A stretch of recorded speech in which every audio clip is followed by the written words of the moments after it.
నమస్తే. ఈరోజు మన స్టూడియోలో ప్రముఖ ఆధ్యాత్మికవేత్త జ్యోతిష్య పండితులు జయేష్ శర్మ గారు మనతో పాటు ఉన్నారు. గురువుగారితో మాట్లాడేద్దాం. నమస్కారం గురుగారు. గురుగారు, శ్రీ విశ్వావసునామ సంవత్సరంలో మిథున రాశి వారికి ఈ కొత్త సంవత్సరం అంతా కూడా ఆర్థికంగా, ఆరోగ్యంగా అన్ని విషయాల్లోనూ ఎలా ఉండబోతుంది కొత్త సంవత్సరం? శ్రీ గురుభ్యో నమః. శ్రీ మహాగణాధిపతయ నమః. శ్రీ మహాసరస్వత్యై నమః. ఓం శ్రీమాత్రే నమః. కామాక్షిదేవి నమః. విశ్వావసునామ సంవత్సరం మిథున రాశి యొక్క ఫలితాలు, ఉగాది ఫలితాలు చెప్పుకుంటున్నాము.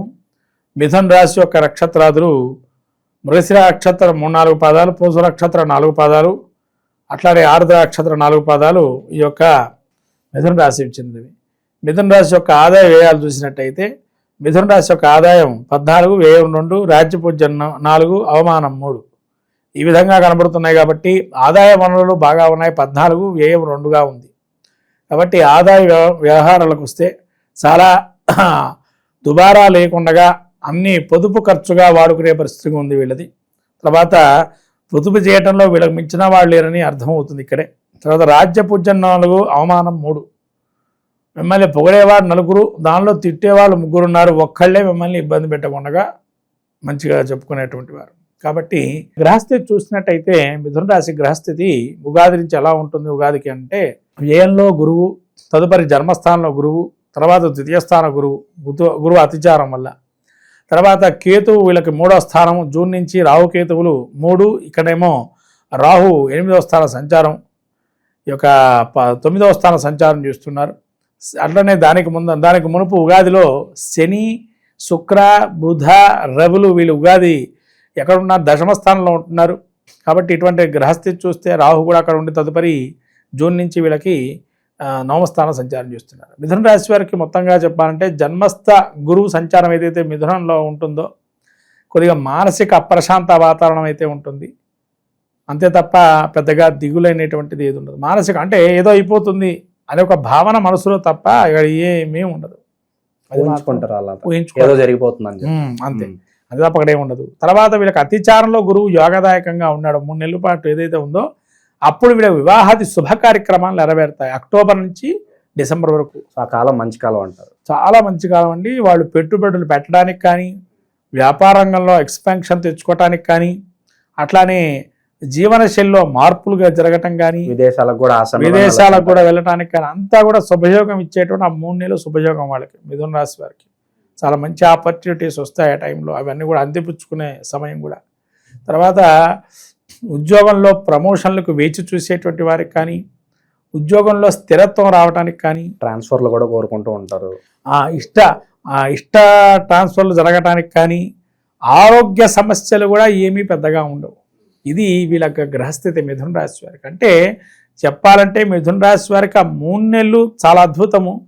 తర్వాత కాలం అంతా కూడా మిశ్రమ ఫలితాలు గోచరిస్తున్నాయి. కారణం ఏంటంటే గురువు జన్మస్థాన సంచారం చేస్తున్నాడు కాబట్టి చెప్పిన అకారణమైనటువంటి ఇబ్బందులు, మనస్సు చాంచల్యంగా ఉండటం, కుటుంబంలో కొంత హాని అనేది ఉంటుంది కానీ అవి తొందరగా సమస్య పరిష్కారం అయిపోవటం.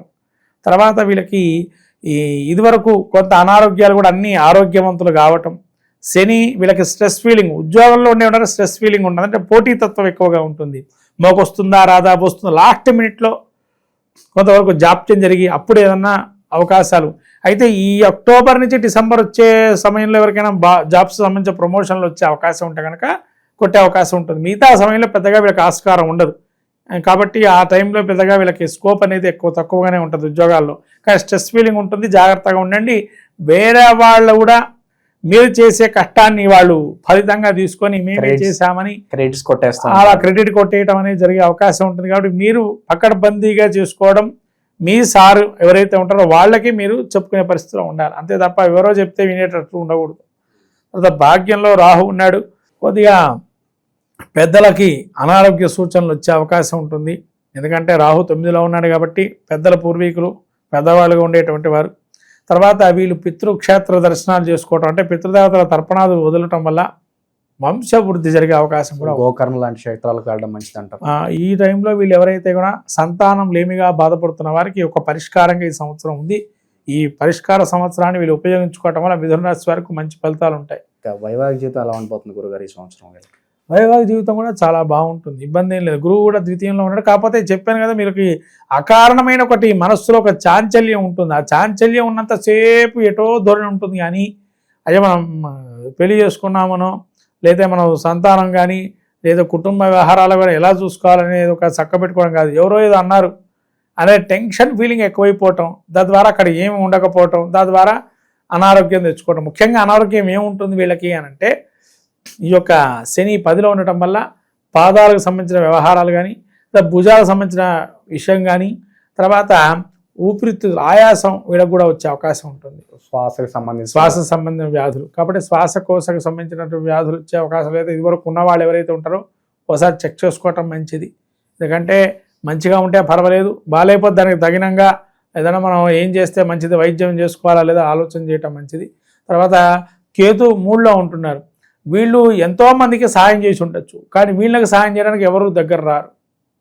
రెండవది ఇంకోటి, వీళ్ళకి సొంత వాళ్ళే కొంత ఇబ్బంది పెట్టేవాళ్ళు ఉంటారు.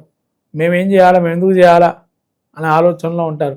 ఎందుకంటే మీరు మాకేం చేశారని మేము మీకు చేయడానికి అనే ఆలోచనలో ఉండి, సో అందరినీ త్వరగా నమ్మకపోవడమే మంచిది. మనస్పర్ధలు వచ్చే అవకాశం కూడా ఉంటుంది పెద్దవాళ్ళతో కానీ వీళ్ళ భ్రాతృభావాలతో కానీ. ఎందుకంటే వాళ్ళకు మేమేం చేశాము మీరేం చేశామని మీకే తెలుసు చరిత్రలో ఏం జరిగింది అనేది. ఎందుకంటే కొన్ని ఆస్తి తగాదాలు కావచ్చు, లేదా కొంతమందికి సహాయం చేసిన వాళ్ళకి వీళ్ళు సహాయం చేయకుండా ఆపటం కానీ అట్లాంటి విషయాలు చేసి ఉండొచ్చు. అవన్నీ కూడా కొంతవరకు ఇబ్బందికరంగా ఉండే అవకాశం ఉంటుంది. ఇక బిజినెస్లో పెట్టాలంటే మేము అనుకుంటే కనుక ఏ వ్యాపారాలు బాగా కలిసి వస్తాయి అంటారు? కొద్దిగా వ్యాపారంలో వీళ్ళు బిజినెస్ రంగంలో ఏదన్నా కానీ పెట్టకపోవటం మంచిది. ఏదైనా వ్యాపారానికి సంబంధించి సహాయంగా ఏదైనా ఇస్తే మనకు లాభం చేకూరే అవకాశం ఉందా, అలాంటివి ఏమైనా ప్రయత్నం చేయండి. అంతే తప్ప సింగిల్గా వ్యాపారం చేయడం అనేది మంచిది కాదు. ఇక కోర్టు సమస్యలు కావచ్చు, పోలీస్ స్టేషన్ చుట్టూ తిరిగే వాళ్ళకి కొంత ఉపశమనం లభించే అవకాశం నాకు కనిపిస్తుంది. పరిష్కారం అయితే కష్టమే నాన్న కొద్దిగా, ఎందుకంటే శని యోగప్రదంగా లేడు, దశమంలో ఉన్నాడు. కాబట్టి అది పట్టి పీడిస్తూ ఉంటాయి, వాటి అలాగే ముందుకు వెళ్తూ ఉండాలి అంతే. ఇక అవకాశాల పరంగా ఎలా ఉండబోతుంది? సినీ రాజకీయ ప్రముఖులు కావచ్చు, కొంత నేమ్ అండ్ ఫేమ్ కోసం రాజకీయ పరంగా చూస్తే కనుక, సినీ రాజకీయ పరంగా చూస్తే ఒక్కసారిగా ఒక ఫేమ్, ఒక పేరైతే ఒక మారు మోగుతుంది, కొన్ని రోజులు మళ్ళీ కనుమరుగైపోతుంది. ఎంతకాలం ఉండదు, కొంతకాలమే ఉంటుంది. అది ఆ కొంతకాలమే ట్రెండింగ్ లో ఉంటారు, తర్వాత మళ్ళీ మాయమైపోతారు. ఎందుకంటారు అలా షార్ట్ టర్మ్ ట్రెండింగ్ లో ఉంటానికి కారణం గ్రహస్థితే కారణం అంటారు? గ్రహస్థితి కారణం అంటే వీళ్ళకి శని పెద్దగా యోగప్రదంగా లేదు. దీర్ఘకాలికంగా రాజయోగకారకుడు శని మిథున రాశి వారికి. ఎందుకంటే అష్టమ నవమాధిపతి భాగ్యాధిపతి ఆయనే. న్యాచురల్గా చెప్పాడు సహజసిద్ధంగా రాశి తత్వాల్లో. మరి ఆయన రాజయోగ కారకం అయ్యి దశమ క్షేత్రంలో ఉండడం అంత మంచిదిగా, దశమ స్థానంలో ఉండటం. అట్లనే గురువు కూడా వీళ్ళకి జన్మ వ్యయ ద్వితీయంలోకి వస్తున్నాడు, కానీ ద్వితీయంలోకి వచ్చినప్పుడే ఆ ట్రైనింగ్ ఉంటుంది. ఎందుకంటే గురువు వీక్షణ శని మీద ఉంటుంది కాబట్టి ఆ 3 నెలలు కూడా అసలు చాలా స్థిరాస్తిని కోల్పోవడం కానీ, స్థిరాస్తిని ఏమైనా ఏర్పాటు చేసుకోవటం కానీ, స్థలాలు కొనటం కానీ జరుగుతుంది. మొండి బకాయిలు ఏమన్నా ఉన్నా కూడా అవి మళ్ళీ రావడం. ఒక్క 3 నెలల్లోనే వీళ్ళు ఏదైనా వసూలు చేసుకోవాలి. ఎంత అయితే అంత మొండి బకాయిలు ఉన్నాయనుకోండి, వాళ్ళు ఎంత ఇస్తారో ఏదో ఒక మాట అనుకొని తీసేసుకోవటం మంచిది. మళ్ళీ ఇంకో రోజు పోస్ట్ పోన్, ఆ 3 నెలల్లో క్లోజ్ చేసుకునే పరిస్థితి తెచ్చుకోవటం మంచిది. ఎంతవరకు వస్తే అంతవరకు అని. సో ప్రధానంగా అనారోగ్య సమస్యలు కనిపిస్తున్నాయి. దీంతో పాటు ఇంకా మంచి ఫలితాలు పొందడానికి మంచి పరిహారాలు ఏమైనా ఉంటే తెలియజేయండి. వీరికి ముఖ్యంగా వెంకటేశ్వర స్వామి ఆరాధన, విష్ణుమాలయానికి వెళ్ళటం, తర్వాత అమ్మవారి క్షేత్ర దర్శనాలు చేసుకోవటం, అమ్మవారికి శ్రీచక్ర పురవాసిని అమ్మవారి యొక్క అనుగ్రహాన్ని పొందాలి, లలితా సహస్రనామ పారాయణ చేసుకోవటం, అట్లాగే సౌందర్య లహరి వినటం వల్ల కానీ చదవటం అవకాశం ఉంటే అక్షరాలు పలికేటువంటి వారైతే సౌందర్య లహరి చేసుకోవటం మంచిది. సౌందర్య లహరి అను ఈ లలితా సహస్రనామం చాలా ఉపకరిస్తుంది వీళ్ళకి. ఎందుకంటే మానసిక చాంచల్యం నుంచి బయటపడతారు. ఎందుకంటే చంద్రుడు అమ్మవారి యొక్క తలవంకలో ఉంటారు, చాలా ప్రసిద్ధిగా. అది మనకు శివుడిలో చూస్తాం కానీ చంద్రమౌళీశ్వరుడు అని, అమ్మవారి పైన ఉండేటువంటి చంద్రరేఖ చాలా మంచిదని మనకు వర్ణనలో కూడా ఉంది. కాబట్టి అమ్మవారి ఆరాధన చేస్తూ పౌర్ణమికి స్వామివారికి ఈ యొక్క చంద్రుడికి ఏదైతే నైవేద్యంగా పెరుగన్నం కావచ్చు, పాయసాన్ని నైవేద్యం పెట్టి అమ్మవారికి పెట్టి తినడం వల్ల శ్రేయోదాయకంగా ఉంటుంది మిథున రాశి వారికి. చాలా బాగా వినిచారు గురుగారు, ధన్యవాదాలు. నమస్కారం.